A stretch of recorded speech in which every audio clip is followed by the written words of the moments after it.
Bueno, a ver, ¿dónde nos quedamos la semana pasada? Juan 4. Juan 4, ok. Pues ya terminaron los de la mujer samaritana, ¿no? Sí. ¿Qué pasó después de la entrevista con la mujer samaritana? Habíamos visto, en realidad no vimos ninguna historia. Lo que vimos más bien fue el inicio de una etapa nueva en el ministerio de Jesús. ¿Recuerdan ustedes algo de eso? Algo muy radical y con ¿cómo se llama? La purificación del templo. Ok, habíamos hablado de la purificación del templo como un precursor al ministerio en Galilea, y hace como un contraste. Cuando Jesús está en Jerusalén, purifica el templo. ¿Y qué logra eso para el ministerio de Jesús? Porque habíamos visto que la purificación del templo muy probablemente tuvo una función estratégica. Pues logró que muchos pusieran los ojos en él. Sí, llamó la atención. Definitivamente llamó la atención porque Jesús, siendo de Galilea, no era una persona que por su apariencia, que por sus orígenes, no era una persona que llamaba la atención. Y eso fue muy intencional. Cuando Dios decidió enviar a su Hijo al mundo, Él decidió que fuera de esa manera, como parte de una familia relativamente insignificante, ¿verdad? Pero la purificación del templo causó tanto escándalo que el nombre de Jesús y su rostro eran reconocidos una vez que volvió a Galilea. ¿Qué recuerdan ustedes de lo que hablamos acerca de la cultura de los galileos? No eran muy educados, pero sí eran muy dados a muy fieles. Ok, no muy cultos, ¿verdad? Tenían mucha educación. No. Sí, no, ¿Mucha educación? sí, no tenían mucha educación, pero sí tenían mucho fervor religioso, ¿verdad? Eran muy nacionalistas, ¿verdad? Y es en ese contexto, estando en Galilea, que entramos a este pasaje que vamos a ver hoy, que según el Evangelio de Juan es apenas el segundo milagro que hace Jesús. Vamos a ver qué es lo que dice este relato que comienza en Juan 4, versículo 46. Se los voy a leer. Dice, vino pues Jesús otra vez a Caná de Galilea, donde había convertido el agua en vino, y había en Capernaum un oficial del rey cuyo hijo estaba enfermo. Cuando oyó que Jesús había llegado de Judea a Galilea, vino a él y le rogó que descendiese y sanase a su hijo, que estaba a punto de morir. Entonces Jesús le dijo, si no viereis señales y prodigios, no creeréis. El oficial del rey le dijo, Señor, desciende antes que mi hijo muera. Jesús le dijo, ve, tu hijo vive. Y el hombre creyó la palabra que Jesús le dijo y se fue. Cuando ya él descendía, sus siervos salieron a recibirle y le dieron nuevas diciendo, tu hijo vive. Entonces él les preguntó a qué hora había comenzado a estar mejor. Y le dijeron, ayer a las 7 le dejó la fiebre. El padre entonces entendió que aquella era la hora en que Jesús le había dicho, tu hijo vive. Y creyó él con toda su casa. Esta segunda señal hizo Jesús cuando fue de Judea a Galilea. Vamos a detenernos aquí un momento y quiero preguntarles a ustedes algo. ¿Por qué ocurren los milagros? Para que saben Jesús es Dios. Para que sepan que Jesús es Dios. ¿Okay? ¿Por qué ocurren milagros? Porque hay fe, ok. ¿Qué más piensan?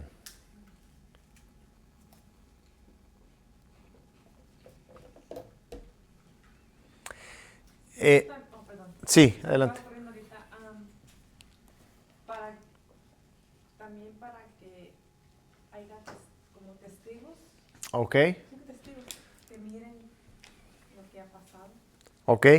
Y en este caso, a diferencia del primer, según el Evangelio de Juan, por lo menos, a diferencia de la primera señal que hizo Jesús, donde no hubieron muchos testigos, en este caso hay más testigos, ¿verdad? Es un milagro ya más público, ¿verdad?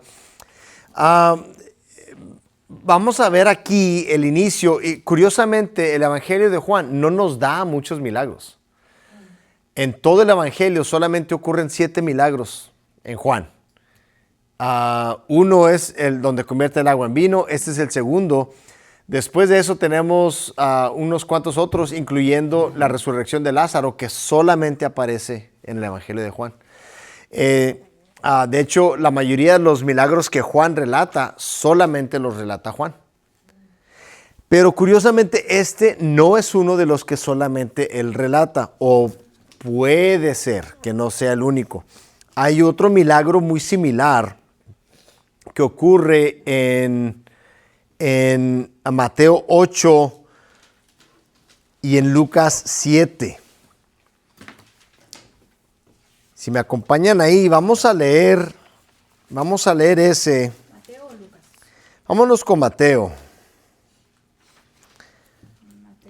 Mateo 8. En Mateo y Lucas es el mismo relato. No varía mucho. Mateo 8, comenzando desde el versículo 5.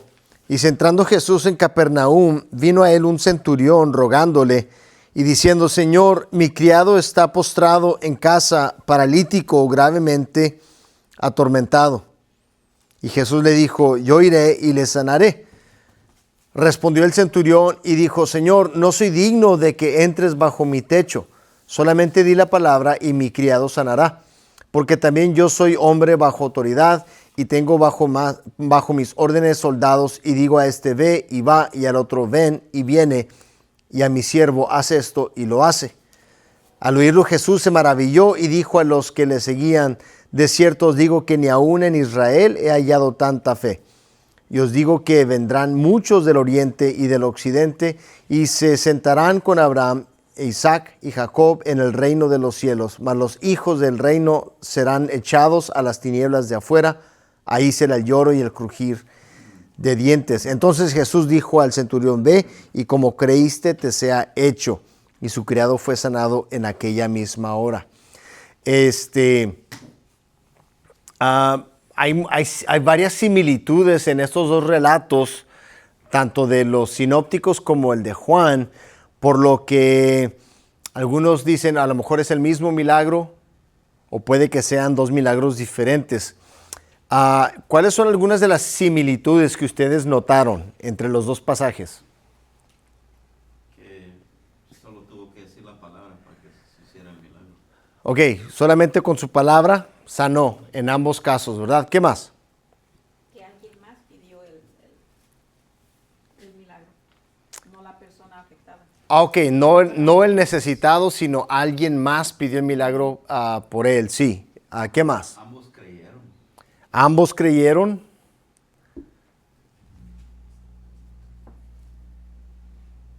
¿Tenían fe? Sí, el hermano dijo, ambos creyeron. ¿Qué más? Bueno, sanó desde larga distancia, ¿verdad? Sin estar presente con el necesitado, Jesús, con sus puras palabras, causó la sanidad. Hay otro aspecto que también es interesante, en que en ambos casos el que viene a pedir el milagro es una persona importante. Un oficial del rey o un centurión. En los dos casos es una persona importante Y también en los dos casos, esa persona importante está pidiendo por alguien, un súbdito suyo, ¿verdad? Pero ¿cuáles son algunas de las diferencias?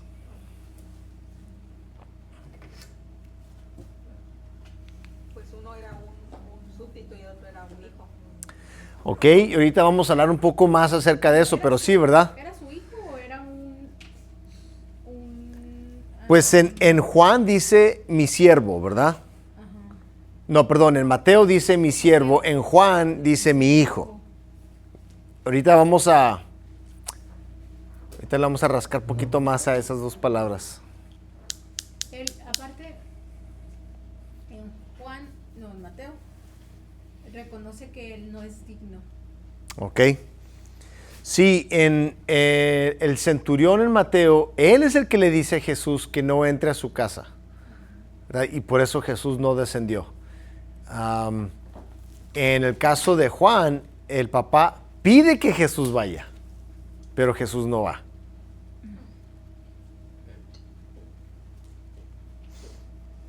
También ¿Qué tal en cuestión de Jesús? ¿Cuál es la diferencia en Jesús, en Juan y en Mateo? que a uno sí le reconoce la fe que tiene. Más que todo porque era un hombre que no conocía de todo lo que Dios había hecho a través de los tiempos. Bueno, ya eso yo creo que estoy entrando un poquito más profundo, pero es bien interesante porque aún aquí cuando dice los hijos del reino serán echados fuera. Ujú. Pero Jesús exalta, se puede decir, al centurión por su fe. Sí. Sin embargo, ¿qué dice con el papá? Porque tienes que ver prodigios y señales para que creas. Ajá. Si no ven milagros, no creen, ¿verdad? Le dice Jesús al papá.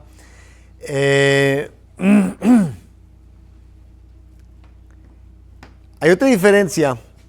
En el relato de Juan, el padre cree por el milagro. Pero en Mateo y en Lucas, Jesús hace el milagro porque el centurión cree. O sea, la causa y efecto están al revés, ¿verdad? Entonces, sí hay cosas que tienen en común, pero también hay diferencias bastante marcadas, ¿verdad? Que hay que reconocer. Pero vamos a volver a este relato en Juan. ¿Cómo se le llama al que viene a pedir el milagro? Centurión. No, ese es en Mateo. Volviendo a Juan. El oficial, ¿cómo se llama? Un oficial del rey nomás dice. Un oficial del rey, ¿verdad? ¿Qué significa oficial del rey? Ser una persona importante. Pues era una persona importante. Conocida. Seguramente era conocido. Bueno, ahora sería como decir, el señor Rubio viene a pedirle a Jesús que trabaja donde el presidente. O sea, Cuando dice el señor Rubio, no se refiere a Rubio de pelo, se refiere a Marco Rubio. Marco Rubio. Oh. Sí, ¿verdad? El secretario de Estado. O sea, Ujú. él es un siervo, está al servicio del presidente y aquí Ujú. está al servicio del rey. Hay una cercanía muy importante. Ok. Nelly. Viene como con una autoridad también del rey, como cuando eres el hermano de ella, también como que tienes un poquito más de Ujú. autoridad, estatus. Sí, queramos o no, el tener un puesto alto en el gobierno te concede ciertos privilegios. La palabra privilegio. Ajá. Si eso es cierto hoy, que vivimos en una democracia y todo eso, cuánto más en los tiempos de Jesús, ¿verdad? El título que Juan le da es un término muy ambiguo, que no tiene un significado muy específico, así es de que se presta para diferentes interpretaciones de qué significa oficial del rey. Podría ser, por ejemplo, algo tan sencillo como un centurión del ejército romano, que coincidiría con Mateo y con Lucas, ¿verdad? Que le llaman un centurión. O posiblemente pudiera ser un servidor de Herodes Antipas, y eso también lo calificaría como un oficial del rey. Y Herodes, a su misma vez, es un servidor de César. Entonces, por lo tanto, el funcionario era, en última instancia, un servidor de Roma. Y algunos eruditos sugieren que este oficial del rey era un gentil. Puede que sea el mismo de Mateo y de Lucas, o puede que no, pero parece indicarse que esta persona que viene a pedir la ayuda de Jesús es un gentil. Entonces, Juan nos ha construido una narración en la que, si vamos viendo la cronología de su ministerio hasta ahorita, Jesús se encuentra primero con Nicodemo, ¿verdad? Un respetado teólogo judío, líder de los judíos. Después de eso se va con lo que pudiéramos decir es lo opuesto, directo, la versión negativa de Nicodemo, una mujer samaritana y de mala reputación, ¿verdad?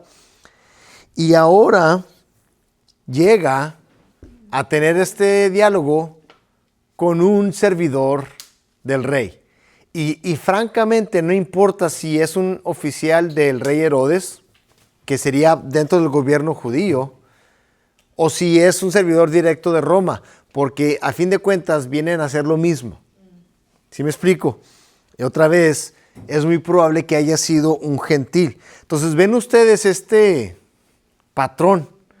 En las primeras conversaciones que Jesús está teniendo con diferentes individuos, Nicodemo, la mujer samaritana, y ahora un funcionario del gobierno. ¿Qué creen ustedes que Juan nos está queriendo dar a entender por medio de estas conversaciones que Jesús está teniendo?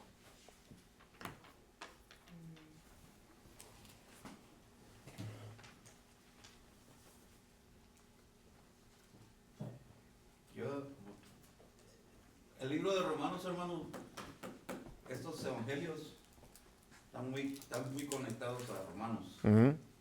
El hecho de que Romanos habla de gentiles y judíos, Juan aquí también está diciendo que la salvación es para ambos, que Jesús es la salvación, que Jesús es el camino, y Jesús es la misma respuesta para ambos. Eso es lo que yo puedo ver que Juan nos quiere decir. Algo que se me hizo interesante de lo que usted dijo es que en el 49, hermano, este oficial del rey tenía un tipo de autoridad, me imagino, Uh-huh. y le ordena a Jesús. Él le ordena, le dice, el oficial le dice, Señor, desciende antes que mi hijo muera. No le está diciendo, puedes venir, por favor, ven. Oh, ok. O sea, se oye como que le está diciendo. Muchas veces por eso creemos que podemos venir a Jesús con esa altivez. O sea, yo puedo ver eso. Desciende. O sea, Sí. Bueno, aquí, ¿Será que lo pueda? A ver, Pero dice que le rogó. Ese ya sí, aquí puede ser que la diferencia de nuestro lenguaje da la apariencia de que le está ordenando, porque nosotros tenemos un lenguaje mucho más, ¿cómo diríamos? cauteloso. Pues, por ejemplo, nosotros decimos por favor, o preguntamos, ¿puedes hacer esto? O lo que sea.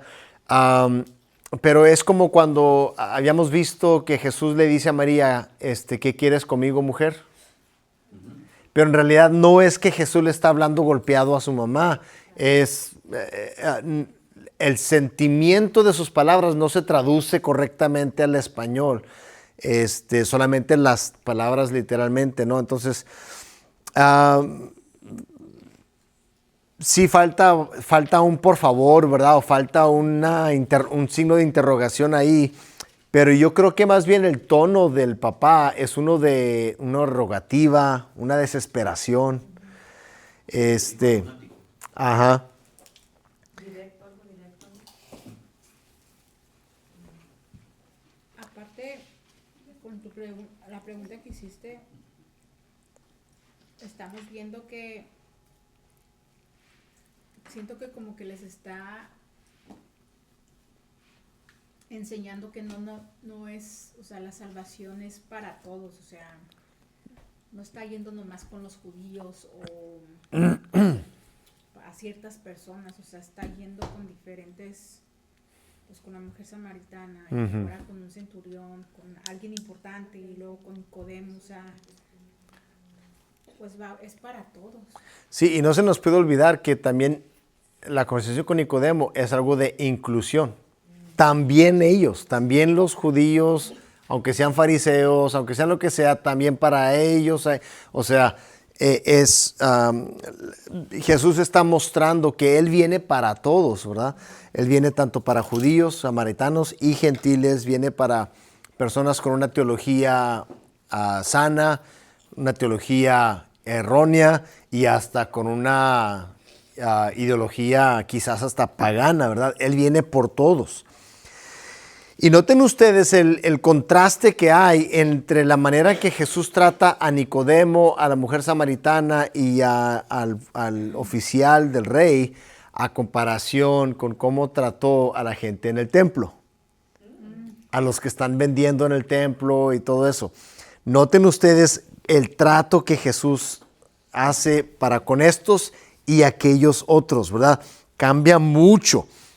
Con estas tres personas, a pesar de sus diferencias y todo lo demás, Jesús tiene un trato muy, muy benevolente con ellos. Siendo que con los cambistas y todo lo demás, pues fue hasta violento, ¿verdad?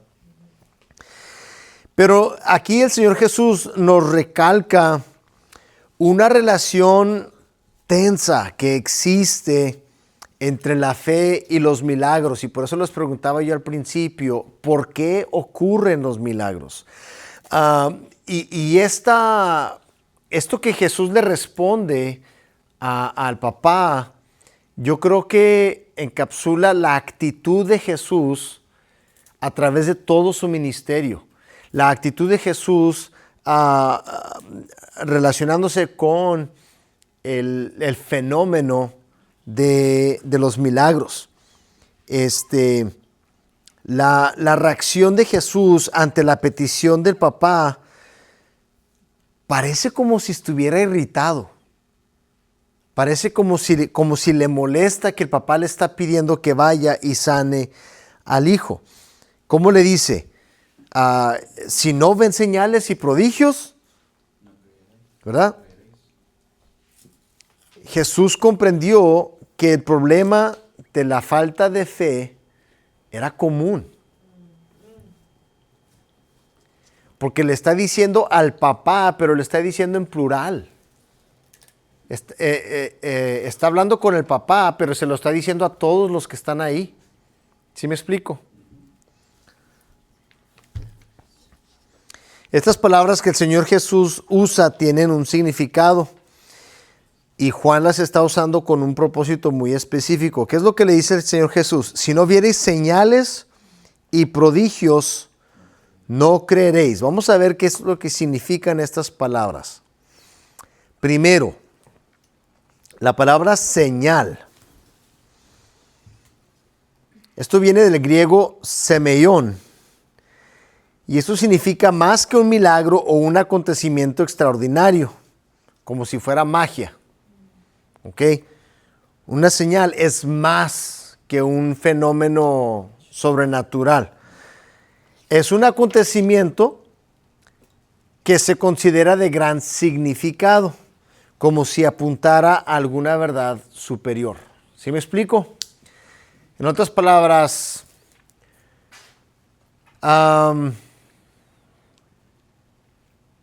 si yo puedo hacer que algo desaparezca, eso puede ser un acto de magia, pero no es una señal, porque no apunta a nada. No significa nada. En cambio, si yo hago algo sobrenatural que confirma una verdad superior, eso es a lo que se le llama una señal. Pero Jesús también dice prodigios, o en otras palabras se pudiera decir maravillas. ¿Ok? Y esto viene del griego therapás o teras. Es un término que suele asociarse con señales y es casi sinónimo. No se refiere necesariamente a un tipo diferente de milagro, sino a una perspectiva distinta. Prodigios o maravillas enfatiza la calidad de los milagros como aquello que por su carácter extraordinario suele observarse y conservarse en la memoria, y que en nuestra versión siempre se traduce como prodigios o a veces maravillas, dependiendo de qué traducción usan.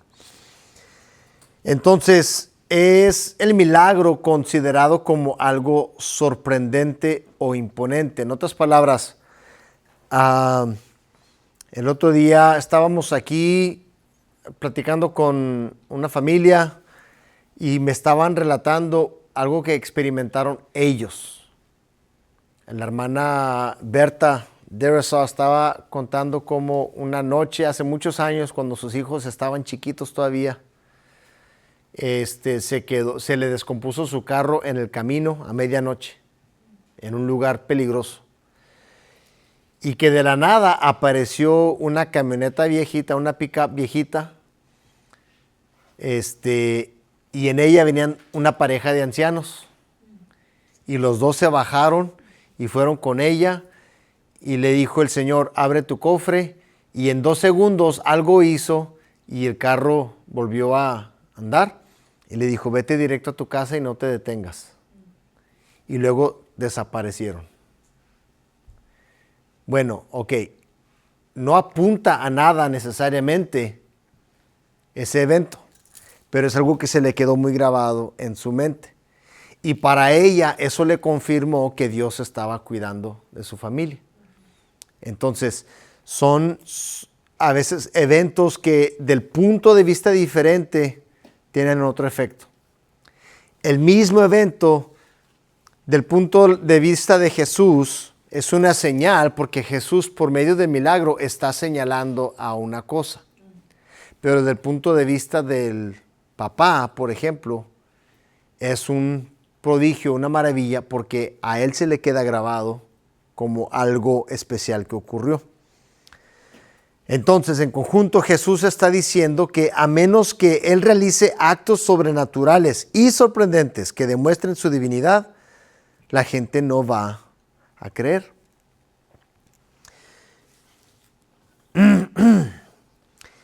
Y entonces, ¿cómo responde Jesús a esta deficiencia de fe? Porque es algo con lo que Jesús se enfrenta a través de todo su ministerio. Entonces, hay ocasiones, fíjense que hay una diferencia. Vamos a ver si me buscan Mateo 12. Mateo 12, versículo 38 y 39. Jesús responde de diferentes maneras a esa necesidad que la gente tiene de ver señales. Él responde de diferentes maneras dependiendo de las circunstancias. Entonces vamos a ver cuáles son unas de las diferentes maneras que Él responde. Mateo 12, ¿qué dice? Entonces respondieron algunos de los escribas y los de los fariseos diciendo, Maestro, deseamos ver de ti señal. Él respondió y les dijo, la generación mala y adúltera demanda señal, pero señal no se les será dada, sino la señal del profeta Jonás. Ok, ¿qué dice ahí Jesús acerca de lo que le están pidiendo? Que son una generación mala. Son una generación mala y adúltera. ¿Y qué respuesta les da? No van a recibir la señal que ustedes quieren, sino la... No va a haber señal. No. Ok, vámonos a Mateo 16, del 1 al 4.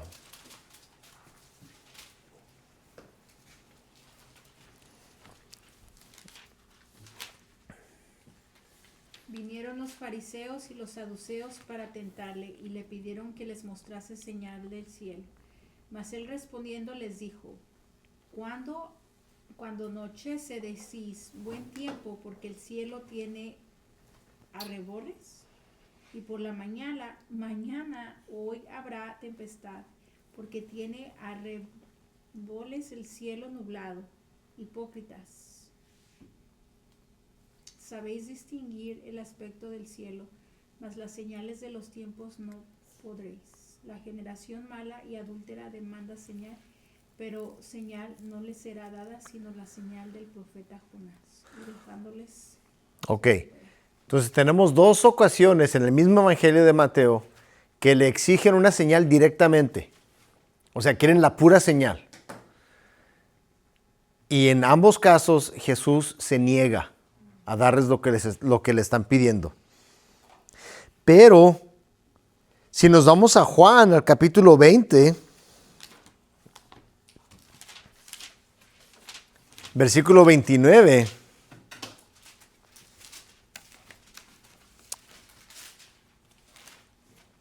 esto es cuando Tomás había dicho que a menos de que él viera las heridas de Jesús y él metiera sus dedos en sus heridas, él no iba a creer que había resucitado. Y luego Jesús se le aparece, ¿verdad? Y luego, ¿qué dice el versículo 29? Jesús le dijo, porque me has visto, Tomás, creíste. Bienaventurados los que vieron, los que no vieron y creyeron. Ok, noten ahí que es un poco diferente. Jesús le da la señal. Él dice, yo no voy a creer a menos de que yo vea esto y esto y esto.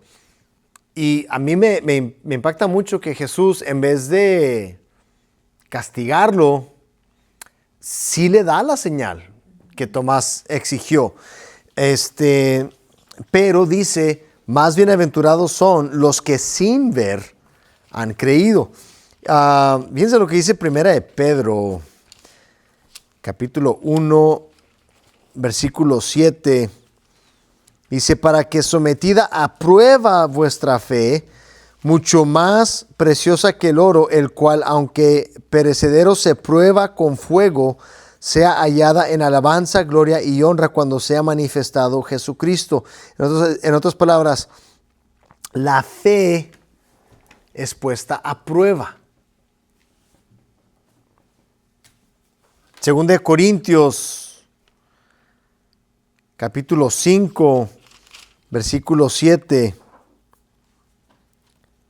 dice, porque por fe andamos, no por vista. Entonces, en el caso de Tomás, él responde a su necesidad de una señal de una manera más amable que con el funcionario, por ejemplo, pero agrega que aquellos que creen sin ver son más bienaventurados. De ahí que un escritor lo pone de esta manera. Entendemos 3 etapas en el concepto de fe de Juan. Una etapa embrionaria que al menos está abierta a la fe, lo cual es necesario antes de que Dios conceda cualquier señal. Y luego, en segundo lugar, una fe preliminar basada en señales. Y finalmente una fe madura que ya no las requiere. Entonces vemos cómo hay diferentes etapas de fe. Lo que este escritor llama una fe embrión. Es una fe que por lo menos está abierta a la posibilidad de Dios.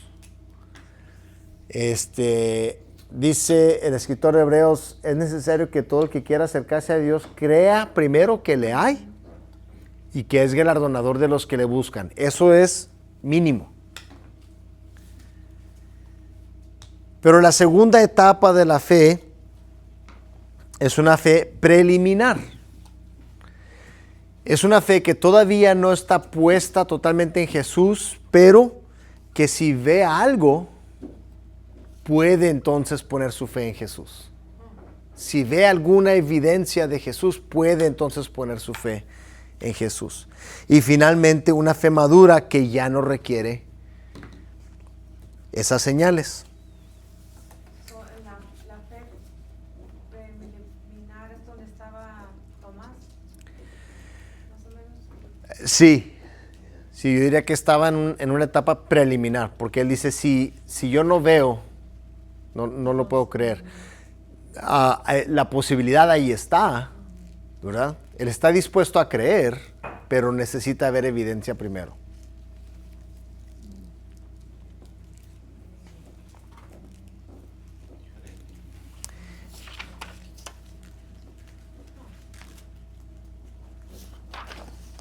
Ok.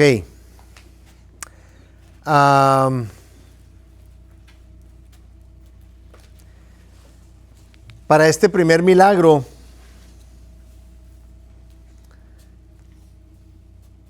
fíjense cómo responde Jesús a la insistencia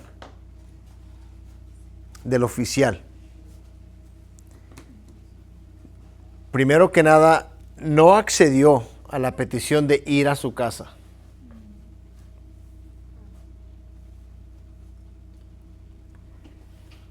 En segundo lugar, Jesús vincula el motivo del milagro con el objetivo de creer. En otras palabras, a Jesús no le interesa sanar solamente por motivos de salud, sino que a Jesús le interesa sanar para cultivar la fe. Algo que a mucha gente le sorprende es, hay aquellos que no creen en los milagros y que no creen en los dones del Espíritu Santo, cuando dice, si todavía existe el don de sanidad, ¿por qué no entran a los hospitales y sanan a toda la gente? A mí esa pregunta se me hace absurda, porque ni siquiera Jesús hizo eso. Ni siquiera Jesús sanó a toda la gente. Si Jesús no lo hizo, ¿por qué lo harían cristianos hoy en día? Porque Jesús no sana porque le preocupa la enfermedad. Jesús sana para cultivar la fe.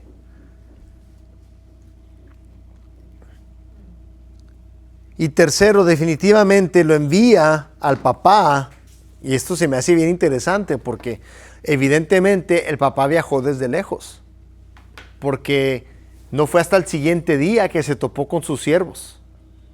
Y los siervos le dicen, tu hijo ya está bien. Quiere decir que el papá ya lleva todo un día viajando. Ya lleva, 24 horas viajando. Y Jesús sabía, cuando lo mandó a su casa, con nada más que las palabras, tu hijo vive. ¿Cómo creen ustedes que estaba el estado mental del papá durante esas 24 horas?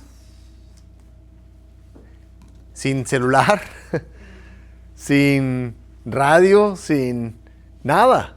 Pues ha de haber sido una fe sincera, porque él creyó cuando Jesús dijo esas palabras, sin poder haber estado presente, sin saber si su hijo estaba vivo o muerto o qué. Uh-huh.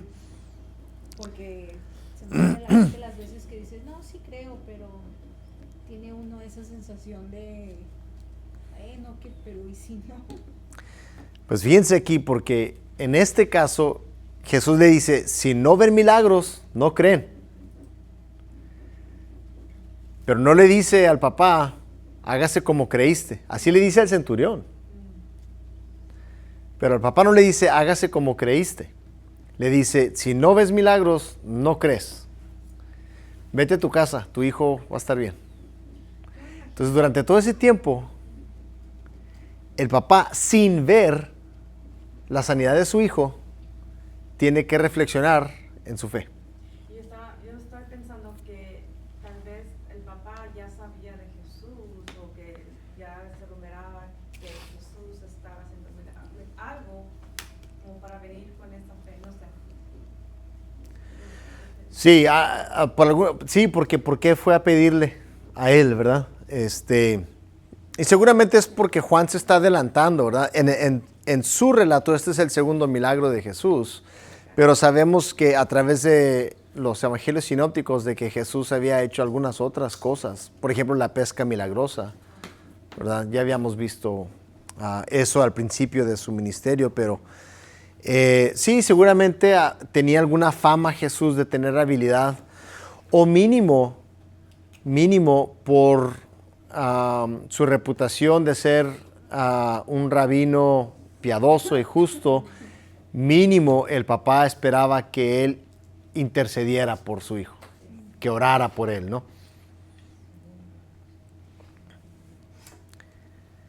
Pero me llama la atención este relato porque nos confronta con nuestra manera de pensar en los milagros. ¿Y cuántas veces nosotros estamos en la misma situación del papá?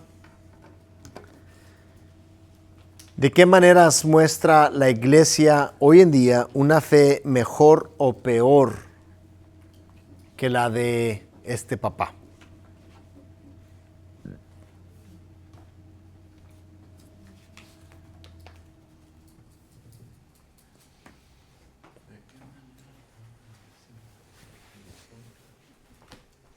¿Hemos mejorado o estamos en las mismas? Creo que estamos en la misma.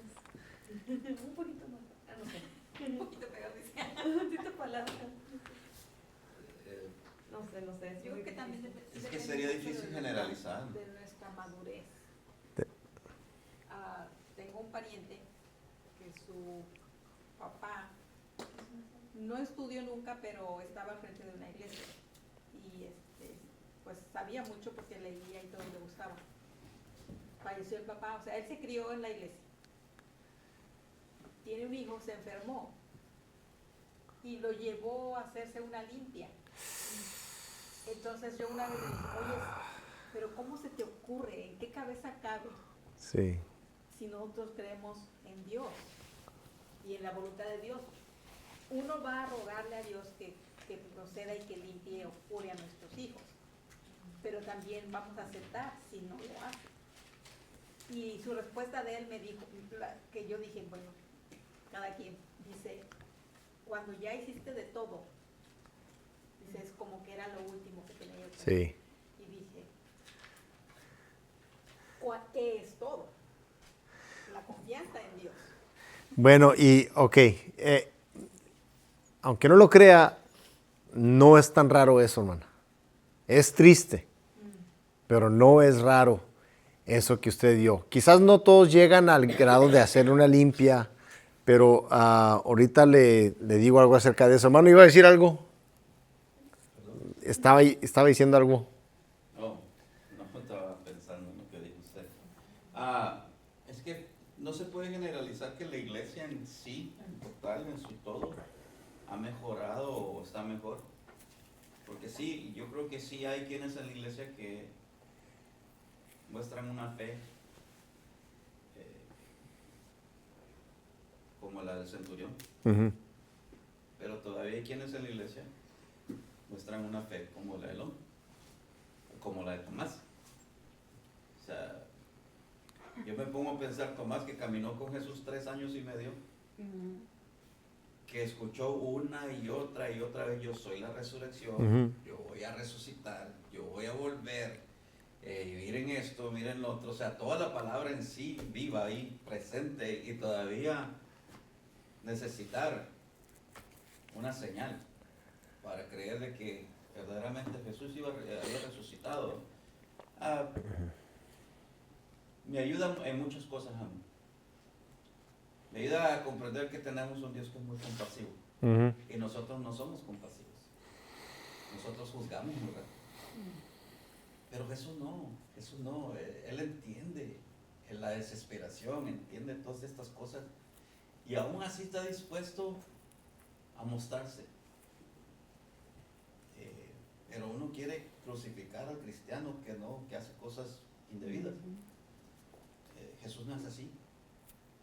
Él como que entiende el desespero de Tomás, o sea, el amor de Tomás hacia él, yo creo que lo hace decir, mi dolor es tanto que lo necesito ver físicamente. O sea, y eso escuché, porque el hombre, yo me imagino el hombre yendo a casa como usted dijo, no había teléfono, no había periódico, no había nada, pero dice que él creyó a la palabra.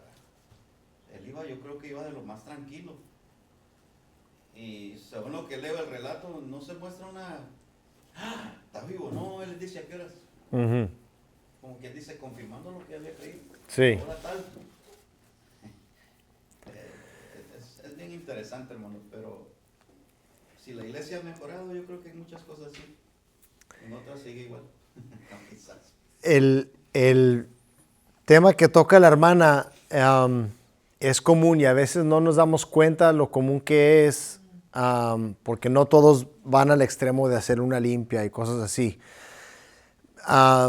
Pero se ve cuando la respuesta de Dios es no a una sanidad o algo,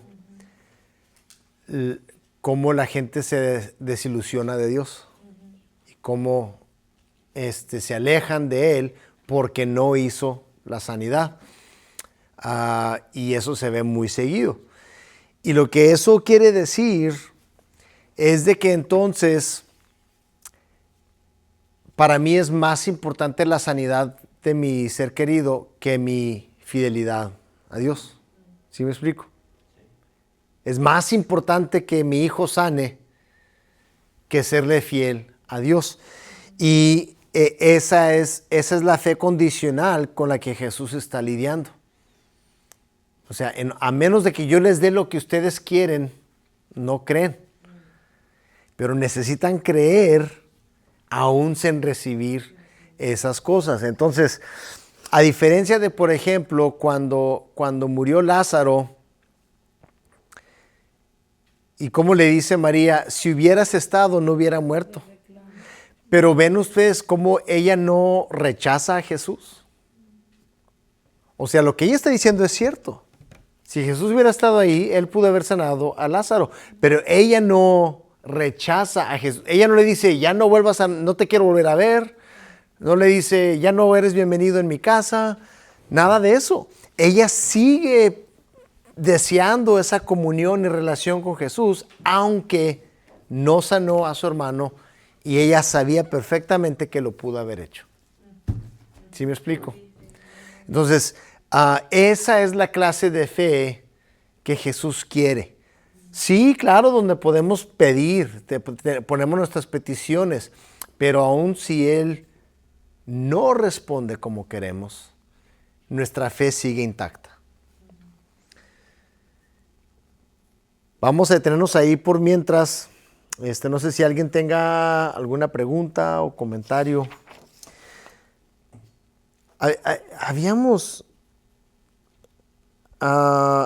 Y yo les dije que íbamos a hablar acerca de hijo y siervo y no toqué ese punto. Nomás rápidamente, las palabras que se usan en esos relatos, tanto en Mateo, Lucas y en Juan, en realidad se prestan para diferentes interpretaciones. La palabra que se usa para siervo bien puede usarse como hijo también. De hecho, si hacemos un estudio profundo de las palabras, a Jesús se le llama de las dos maneras con relación al Padre. Entonces,